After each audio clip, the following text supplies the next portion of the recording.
Attorney Kaufman, good afternoon. How are you today? Good afternoon. How is our former President Rodrigo Roa Duterte? As always, he's in good spirits. Very happy to see his legal team. Thank you, Attorney. Attorney, after submitting the renewed request for the interim release of the former President Rodrigo Roa Duterte, what is the expected timeline for the pretrial chamber to issue its decision? Well, it's customary that the chambers rule on such requests as quickly as possible. So we anticipate within a week or two, we should have a decision. Based on ICC practice, Attorney, are there specific procedural rules and guides how quickly such requests should be resolved? Well, they should be resolved. The statutory framework requires that requests for interim release are resolved as soon as possible. Attorney, regarding your motion to defer adjudication of the jurisdictional challenge, it is correct that the pretrial chamber must first decide on the interim release request before the turning to jurisdiction. Is that what we are aiming for here? Well, I don't think the sequencing is quite correct there. The chamber can decide on jurisdiction at any stage, even up until the end of the confirmation of charges hearing. We believe that it should be decided earlier, but as you know, we made the request a long time ago, and we're still awaiting a decision on that particular matter. Interim release, however, is a different matter entirely, and the judges normally decide on that type of thing as soon as possible. So, Attorney, it is possible, just to make it clearer, that on jurisdiction, it is possible that the decision on jurisdiction could only come after the confirmation of charges hearing. At the end of the confirmation of charges hearing, it's possible. However, I believe that the decision on the jurisdictional challenge will be earlier. Interim release, I believe that should be within a few weeks. Does that affect the strategy of the defense?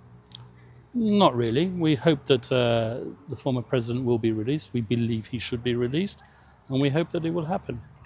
Attorney, if the court ultimately decides not to proceed to trial, what happens to the unresolved motions, such as those jurisdictional challenge or interim release? Will they simply be moot or academic? They will be moot and academic, yes, exactly. I mean, if the case doesn't go to trial, it's because there isn't enough evidence to satisfy the substantial grounds to satisfy the court that the former president committed crimes. So there's no case to answer, as it were. Attorney Kaufman, on a different matter, media reports claim you withdrew the request to disqualify Chief Prosecutor Karim Khan before the appeals chamber. Can you clarify whether this is accurate? No, it's totally false. That's based on an incorrect reading that some reporter, I forget which journal it was, had of something that was published on the website. And like you, Alvin, who didn't unfortunately read the fine details, what was published on the ICC website was an earlier motion that we filed in April, where the prosecutor had notified his supposed lack of conflict of interest. We relied on what's called the presumption of prosecutorial regularity. Didn't feel that there was a need to basically contradict what the former prosecutor had said. I say the former prosecutor, the current prosecutor, but he's currently on self-imposed leave. And then at the end of June, we were suddenly disclosed the motion that he'd filed on behalf of the victims that he had represented. He'd represented more than 100 victims. The number, the nature of the representation were not known to us in advance. That's why we have reintroduced the request for the disqualification of the prosecutor. Attorney, if the appeals chamber grants your request and Prosecutor Khan is disqualified, what would be the immediate and long-term significance of these developments? Well, immediate and long-term significance won't be too great because effectively, as I've told you just now, he's on self-imposed leave because of the allegations made against him. However, there is an additional aspect to the request to disqualify Karim Khan. We argue that the very fact of his involvement as a victim's representative and subsequently becoming the prosecutor means that the investigation itself against the former president has been contaminated. Okay. Attorney, does that also mean that there is a requirement to change prosecutorial leadership or potentially delay the proceedings? No, because at the current moment in time, the person who's handling the prosecution, technically speaking, is Deputy Prosecutor Niang, and there's an American prosecutor who's handling the case on a daily basis. Attorney Kaufman, media outlets have been criticized for inaccurate or negligent reporting on these proceedings, particularly on sensitive matters. What is your response to this? Well, I think it's a justified criticism. People jump to conclusions on the basis of what they see on the website. They don't bother reading the fine print, and they see the glaring headlines, think it's newsworthy, and immediately publish without applying the brain too much. Do you believe that such reporting could prejudice public opinion or even affect the fairness of the proceedings? Sometimes it's liable to do so, indeed, yeah. Attorney, just to piggyback on that, given that during the administration of former President Rodrigo Roa Duterte, certain media reports were arguably published with negligence in fact-checking or appeared to have been influenced by external directives, can such circumstances be invoked to challenge the credibility and evidentiary weight of media-based accounts presented before the International Criminal Court? Well, it's a rather long question, Alvin, but I'll do my best to answer it. It's quite well known that at the International Criminal Court, cases start off on the basis of media reports. And in fact, one of the criticisms leveled at the prosecution in the past has been a heavy reliance on open source materials. In the present case, there has been obviously a large amount of media involvement. There's also been, however, a large amount of civil society organizations involved, victims' representations. The prosecution here have gathered substantial evidence, it must be said. So the case against the former president isn't totally relying on media material. I can put it that way.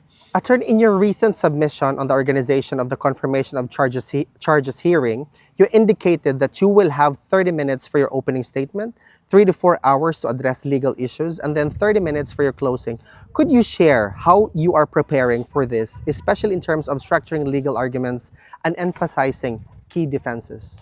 Well, I'm sorry I'm not going to litigate the case here in a media interview.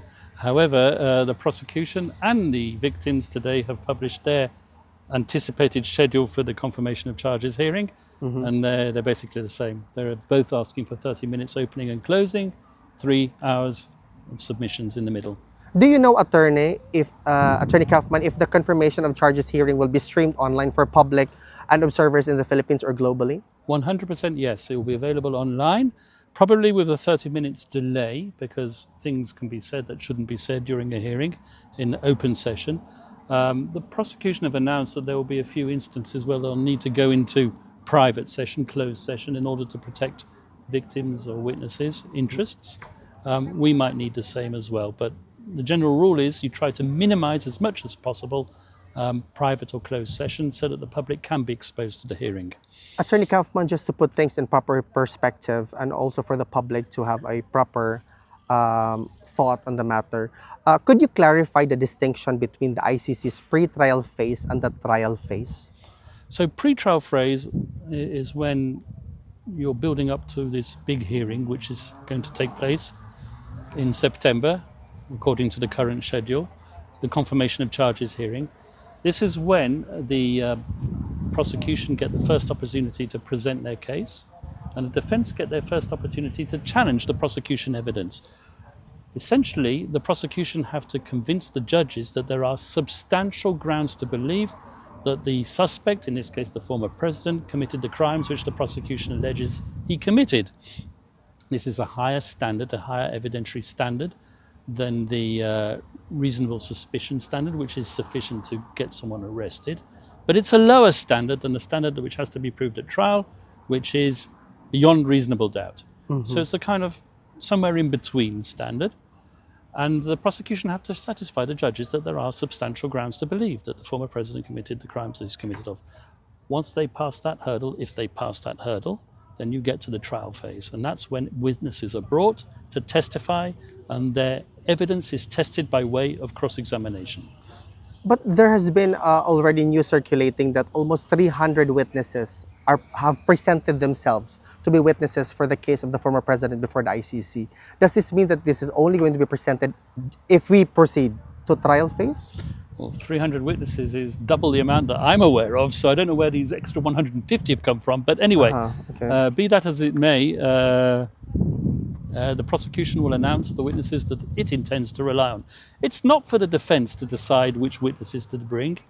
It's the prosecution who brought this case against the former president. It's the prosecution who have to prove this case against the former president, and they have to do it beyond reasonable doubt, assuming they satisfy the substantial grounds to believe. Just one Test. more follow-up on that particular question, Attorney. What kind of decision does the pretrial chamber issue at the end of this stage then?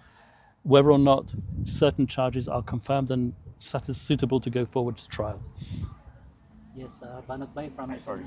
Attorney Kaufman, given that Arturo Las Cañas, one of the key witnesses against former President Duterte, now faces an arrest warrant in the Philippines for civil libel, how this affect his credibility before the ICC and the strength of the case against PRRD?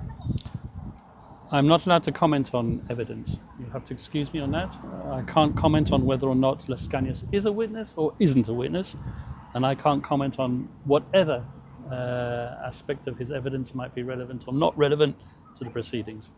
You have to understand that every interview that I give is being scrutinized by the judges, by the prosecution, by everybody. Correct. So I'm being cautious.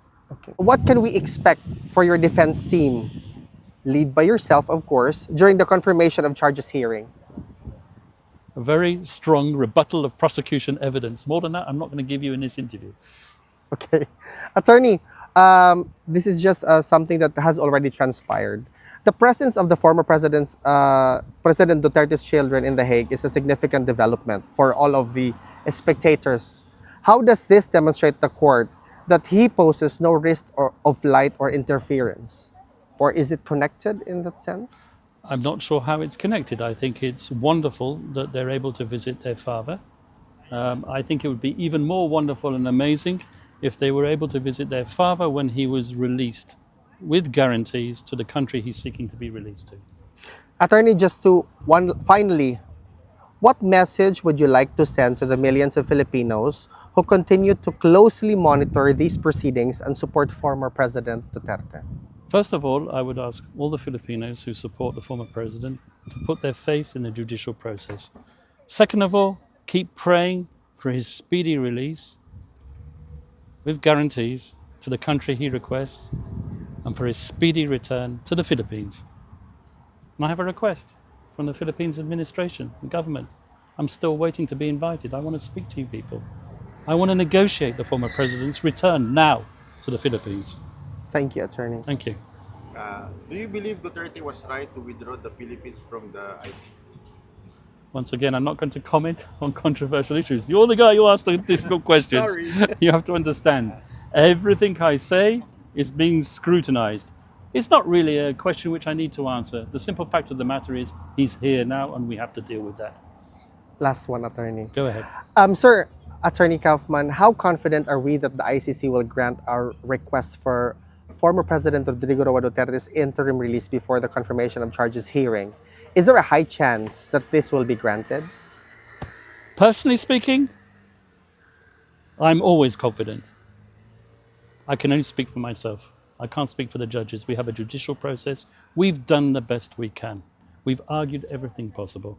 We just hope that the judges will agree. Thank you, Attorney Kaufman. Last question, not about this case, okay? Since you have been with the PRRD for a long time, what do you think is the most misunderstood part of PRRD's leadership? The speeches which have been selectively chosen. People can choose speeches which suit their purposes, but the former president made plenty of speeches which don't necessarily support a policy of extrajudicial killing. They don't. Thank you, Attorney He Kaufman. was a person who wasn't shy of using, can we put it, colourful language. But he's probably one of the most popular politicians the Philippines has ever had. And there's a reason for that. That's Do you correct. think that the media is intentionally doing fake news so that PRRD would be crucified? I think we'll save those comments for court. Okay? All right, thank you. Thank you. Thank you so Thank much, you, Attorney Attorney. Kaufman.